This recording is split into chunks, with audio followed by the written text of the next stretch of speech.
नमस्कार, मैं हूँ संगीता कराना और आपका स्वागत है मेरे YouTube चैनल माइंड विजन में। दोस्तों, आपने थंबनेल में तो देख ही लिया होगा कि आज हम एक बहुत ही अलग टॉपिक के बारे में बात करने वाले हैं। ये एक रिक्वेस्टेड वीडियो है। हमारी YouTube फैमिली की एक मेंबर हैं जिन्होंने इस टॉपिक पे बात करने के लिए जो है वो मुझसे रिक्वेस्ट की थी। बहुत ही सुंदर टॉपिक है और मैं चाहती हूँ कि हर इंसान को ये बात जो है सुननी चाहिए और समझनी चाहिए। क्योंकि कभी कभी हम अपने आप को रिश्तों के ऐसे ताने बाने में उलझा लेते हैं ना कि हमको समझ में ही नहीं आता है कि उनसे बाहर कैसे निकलना है और हम किस तरह से उसमें उलझ गए हैं। तो चलिए देखते हैं आखिर होती क्या है ये ट्रॉमा बॉन्डिंग। आप इसको यूं समझिए कि आप एक ऐसे इंसान से बहुत इमोशनल अटैचमेंट फील कर रहे हैं जो आपकी लाइफ में अभी है नहीं, पर जब वो आपकी लाइफ में था तो उसने आप पे अत्याचार करने में कोई और कसर नहीं छोड़ी। मतलब आपको इमोशनली, मेंटली, फिजिकली, हर तरीके से, वर्बली, हर तरीके से उसने आपको बहुत सताया। लेकिन अब वो आपकी लाइफ में नहीं है, वो जा चुका है या जा चुकी है। अब आपके साथ क्या प्रॉब्लम हो रही है कि जिस इंसान ने आपको इतना सताया, जिस इंसान ने आपको इतना परेशान किया, आपका जीना हराम कर डाला, आपको मरनसन अवस्था में भेज दिया बिल्कुल, उस इंसान से आपको अटैचमेंट महसूस हो रही है। आपको उसकी याद आ रही है, आप उसके बिना रह नहीं पा रहे हैं, आप उसी के बारे में सोच रहे हैं। अब आप कहेंगे कि ये कैसे मुमकिन है भाई। बहुत सारे लोगों को लगेगा ये कैसे हो सकता है, किसी इंसान ने आपको इतना परेशान किया तो आप उसके बारे में इस तरह का बात सोच ही कैसे सकते हैं, इस तरह के विचार कैसे आप रख सकते हैं। लेकिन ये होता है और जिन लोगों के साथ ये होता है ना, ये वो नहीं पता होता है। और हाँ, एक बात और भी है कि ऐसा नहीं है कि सिर्फ जिन लोगों से आप प्यार करते हैं, जिन लोगों से आप लव रिलेशनशिप है, उन्हीं के साथ ऐसा कुछ होता है। नहीं, बिल्कुल भी ऐसा नहीं है कि उनके साथ ही ऐसा होता है। बहुत बार अपने दोस्तों से भी इस तरह से अटैच हो जाते हैं। कभी कभी कोई ऐसा रिलेशन होता है आपकी लाइफ में जिससे आप इस तरह से अटैच हो जाते हैं कि उन्होंने बहुत बहुत ज्यादा आपके साथ इतना गलत किया होता है, उसके बावजूद भी आप उनसे एक अलग तरह का जो है बॉन्ड जो है, ये अलग तरह की एक अटैचमेंट जो है, इमोशनल अटैचमेंट आप उनसे फील कर रहे होते हैं। अब हम ये समझने की कोशिश करते हैं कि भाई ऐसा रीजन क्या है, क्या बात हो गई ऐसी कि किसी इंसान ने आपके साथ में इतना गलत व्यवहार किया है, आपको इमोशनली बिल्कुल धज्जियां उड़ा के डाल दी आपके इमोशंस की, आपके ऊपर इतना ज्यादा अत्याचार किया, उसके बावजूद भी आप उससे इतना इमोशनल बॉन्डिंग फील कर रहे हो। ऐसा क्या कर दिया इस इंसान ने। तो देखो, मैंने नार्सिसिस्ट लोगों को लेकर कई सारी वीडियोस बनाए हुए हैं, काफ़ी हमने वीडियोस में काफ़ी डिस्कस किया है इस चीज़ को। तो हम उसको डिस्कस नहीं करेंगे अभी, लेकिन उस उनकी जो व्यक्तित्व होता है, उसकी जो पर्सनैलिटी होती है उनकी, तो बहुत सारे लोग ऐसे होते हैं जिनके अंदर ना इमोशंस इमोशंस की क्या कहूँगी, एक लैकनेस होती है। वो दूसरों को लेकर बिल्कुल भी एम्पैथेटिक नहीं होते हैं, सेंसिटिव नहीं होते हैं इमोशंस को लेकर दूसरों के। लेकिन हाँ, ढोंग पूरा ऐसे ही करते हैं, ड्रामा पूरा ऐसा ही करते हैं कि वो दूसरों के इमोशंस को समझ रहे हैं, उनको वैल्यू कर रहे हैं, पर रियल में ऐसा होता नहीं है। देखो, ऐसे जो लोग होते हैं ना, इनका नेचर होता है बहुत ज़्यादा कंट्रोलिंग, और इमोशंस कुछ ज़्यादा इनके अंदर होते हैं नहीं किसी को लेकर। जो इमोशंस होते हैं इनको अपने आप को ही लेके होते हैं। वो हम और दूसरी वीडियोस में जो है वो सारा डिस्कस कर चुके हैं, वहाँ यहाँ डिस्कस नहीं करूँगी मैं उसे। तो इनके अंदर बहुत इनका कंट्रोलिंग नेचर होता है। तो ये क्या करते हैं, सामने वाला जो इंसान है उसको पहले मारेंगे फिर पुचकारेंगे, मारेंगे फिर पुचकारेंगे। पहले उसकी बेइज्जती करेंगे फिर उसको इज्जत देंगे, उसको कहीं भी डिसरिस्पेक्ट करेंगे तो उसको बहुत इज्जत के साथ में जो है उसके साथ में पेश आएंगे। यही इनका नेचर होता है। पहले इनके साथ में बहुत वियर्ड बिहेव करेंगे, फिर इनको बहुत प्यार जताएंगे, एकदम बॉम्बार्डिंग कर देंगे प्यार की। ये इनका नेचर होता है। तो जो इंसान जो होता है ना, सामने वाला इनके साथ जो रिलेशनशिप में है, उस बेचारे को पहले तो समझ में ही नहीं आता है कि आखिर उनको वो इस इंसान को समझे क्या, किस तरीके से समझे। वो कंफ्यूज हो जाता है बेचारा। उसको लगता है बहुत समय तक तो उसको यही लगता रहता है कि यार शायद कुछ सिचुएशन ऐसी है जिसकी वजह से इस इंसान का जो माइंडसेट है ना कुछ ऐसा हो रखा है। तो वो इंसान काफी लंबे समय तक पहले इन चीजों को झेलता रहता है, बर्दाश्त करता रहता है, क्योंकि उसको यही लगता है कि हो सकता है कि आउटर वर्ल्ड में उसके साथ में कुछ ऐसा गलत चल रहा हो या कुछ ऐसा हो गया हो, तो उसका बिहेवियर ऐसा है। क्योंकि ऐसा थोड़ी ना है कि गुस्सा ही करता है केवल, प्यार भी तो जताता है ना, प्यार भी करता है, इज्जत भी देता है। बेशक बेइज्जती करता है, पर बेइज्जती करने के बाद तो इज्जत देता है ना वो।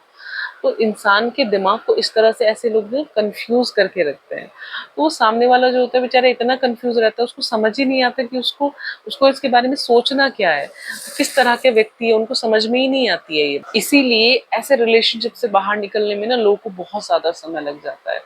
जब वो बहुत ज्यादा ओवर मतलब अत्याचार सह लेते हैं ना, बिल्कुल बहुत बिल्कुल अंदर से एकदम खत्म हो जाता है, तब जाके वो रिलेशनशिप से बाहर निकलने की कोशिश करता है, जब वो एकदम मरने वाले हालातों में होते हैं। क्योंकि वो कंफ्यूज ही इतने होते हैं, सामने वाला इंसान इतना कंफ्यूज करके रखता है उनको, वो कोई डिसीजन ले ही नहीं पाते हैं।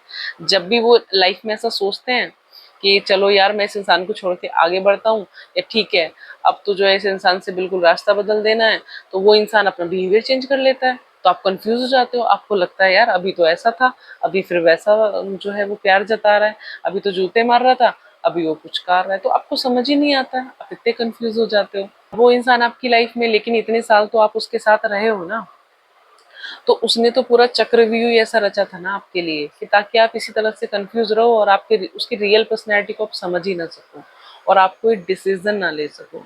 जब भी आप किसी डिसीजन को लेने की तरफ चलते होंगे, तो वो तुरंत अपना रूप जो है वो बदल लेता है, अपना बिहेवियर चेंज कर लेता है, तो आप कंफ्यूज हो जाते हो और अपना डिसीजन जो है उस वक्त पे टाल देते हो। इसी तरह से एक बहुत लंबे समय तक ये चीज चलती रहती है, और जब आप लंबे समय तक उस इंसान के साथ रहते हो तो आप उस आदत में आ जाते हो। आपको अगर उसका खराब व्यवहार भी याद रहता है, तो आपको उसका जो प्यार जताना, पुचकारना, वो सब भी आपके दिमाग में जो है सेट हो जाता है, कि अगर वो ऐसा कर रहा था तो वो ऐसा भी कर रहा था ना। देखो भाई, मैं तो ऐसा मानती हूँ कि देखो, अगर कोई इंसान आपको प्रेम करता है, किसी इंसान को आपसे प्यार है, चाहे दोस्त है, चाहे आपका लवर है, कोई भी, तो वो आपको अपमानित क्यों करेगा, ये बताओ। कोई भी इंसान आपसे प्यार करता है, वो आपको आपको अपमानित क्यों करेगा। अगर आपने कोई गलती भी की है, उसे कोई बात आपको समझानी भी है, तो वो अपमानित करके क्यों समझाएगा। वो उसे नॉर्मली भी तो समझा सकता है ना। अगर मान लीजिए आपसे कुछ गलत हो गया, उसे कन्वे करना हो, कुछ बात बताना हो, तो वो किसी और तरीके का भी तो चुनाव कर सकता है। वो अपमानित क्यों करेगा आपको। तो ऐसा इंसान जो आपको अपमानित करके कुछ आपको प्यार जताने की कोशिश करे, तो भाई मेरी नजर में तो प्यार है नहीं। देखो, जब रिश्ते होते हैं ना, तो उनमें गलतियां भी होती हैं, बिल्कुल होती हैं, लेकिन गलती एक बार होती है। गलती से हो गई गलती एक बार, चलो गलती से दूसरी बार भी हो गई, चलो गलती से मैंने मान लिया कि तीसरी बार भी हो गई, लेकिन मेरे दोस्त, अगर रोज रोज एक ही गलती हो रही है, रोज एक आदमी आपको गाली दे रहा है, फिर आपको पुचकार दे रहा है, रोज आदमी आपको रोज के रोज आपको अपमानित कर रहा है और फिर आपको रिस्पेक्ट दे देता है, नहीं, ये एक ढोंग है, ये एक ड्रामा है, ये उसकी एक आदत है। अगर आपको ऐसा लग रहा है कि ये गलती है, कभी कभार की हो गई, तो ठीक है, आपकी मर्जी है। पर आप इस गलतफहमी में जीना चाहते हैं, तो ये आपकी मर्जी है, लेकिन सच बात तो ये है कि ये इंसान की एक आदत है। तो भाई साफ एक बात बताऊं ना, तो प्यार करने वाला आदमी किसी को परेशान नहीं करता है। जिससे प्यार करते हैं उसको तो सर माथे पे बैठा के रखते हैं भैया। उसको एक जरा सा कुछ कांटा भी लग जाए, तो आदमी का जो है वो हृदय जो है कांप जाता है। तो यार प्यार की कौन सी परिभाषा है भाई, ये प्यार की मेरी समझ से तो बिल्कुल परे है। कि आप किसी को प्रेम करते हो और उसको आप एक्सप्लॉइट कर रहे हो इमोशनली, उसको इतना हर्ट कर रहे हो उस इंसान को, कि उसका वो मर गया है बिल्कुल इमोशन से बेचारा, एकदम रो रो के। तो भाई नहीं, ये मेरी मेरी समझ में तो ये प्रेम है नहीं बिल्कुल भी।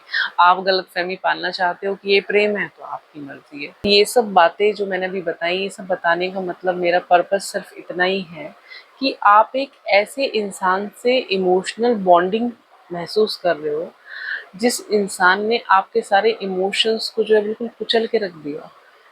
जिस इंसान ने आपने एक ऐसे इंसान में अपना इमोशनल, एक इतने गलत इंसान में आपने इमोशन इन्वेस्टमेंट कर दिया कि आप कहीं और इमोशन इन्वेस्टमेंट करने लायक नहीं बचे हैं।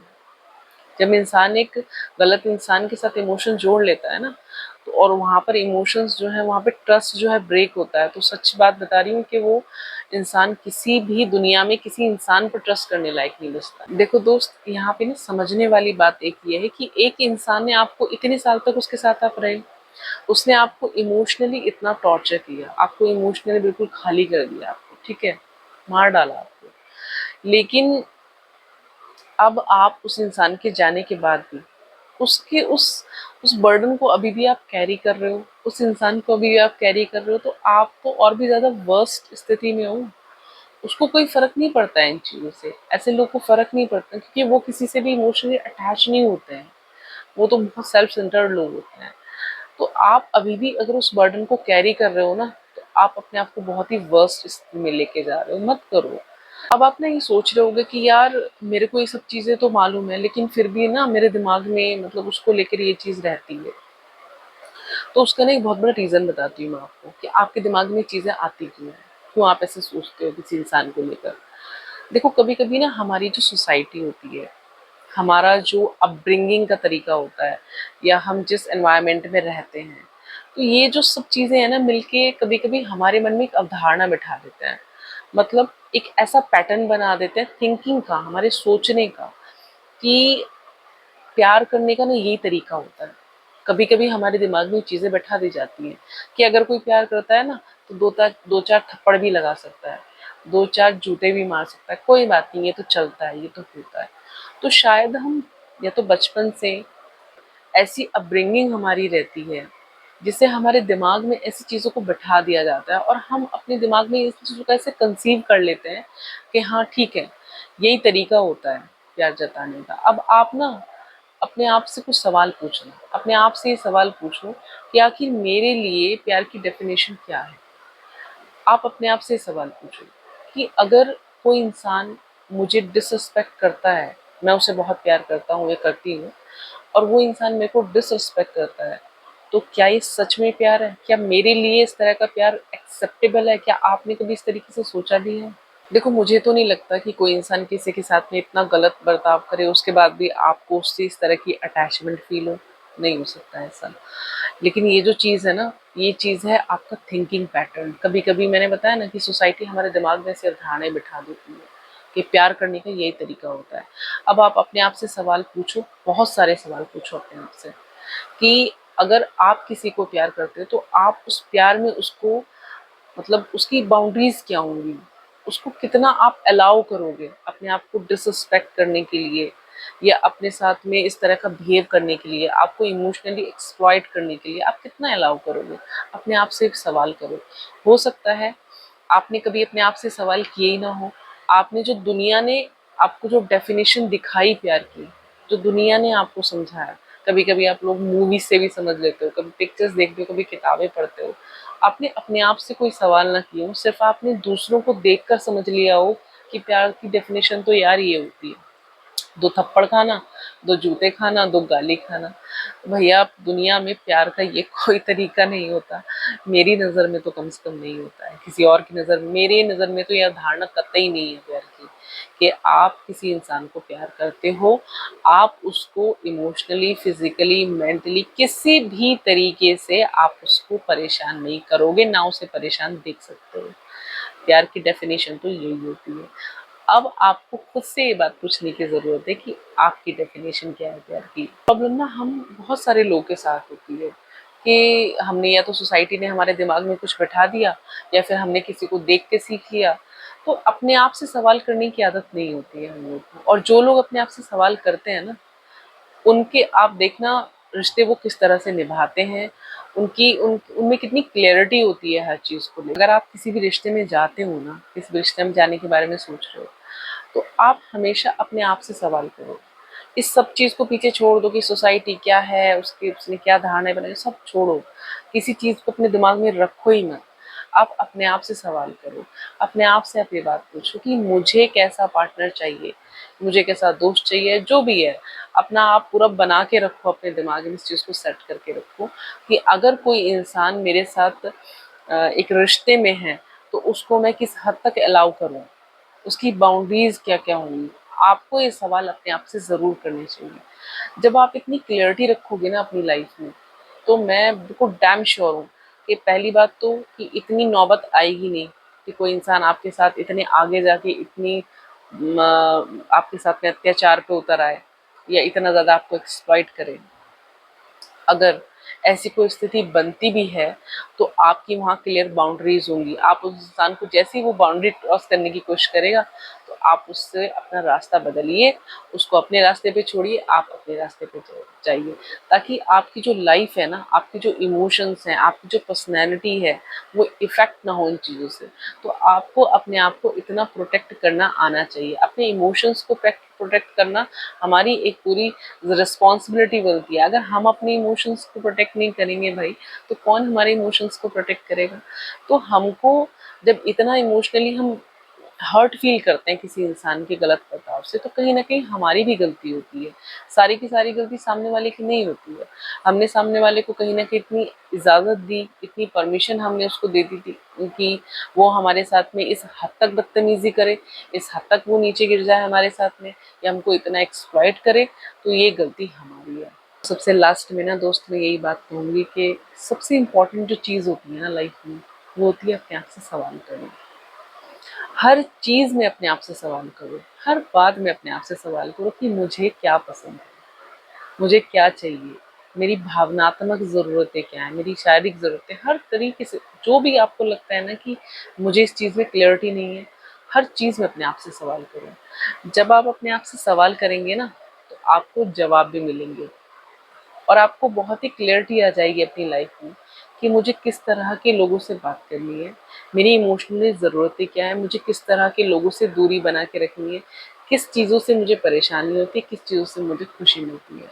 हो सकता है आपने चीज़ों को आज तक इस तरह से सोचा ही ना हो, आज तक आप उसी पैटर्न पे चल रहे हो जो आपके दिमाग में बैठा दिया गया हो।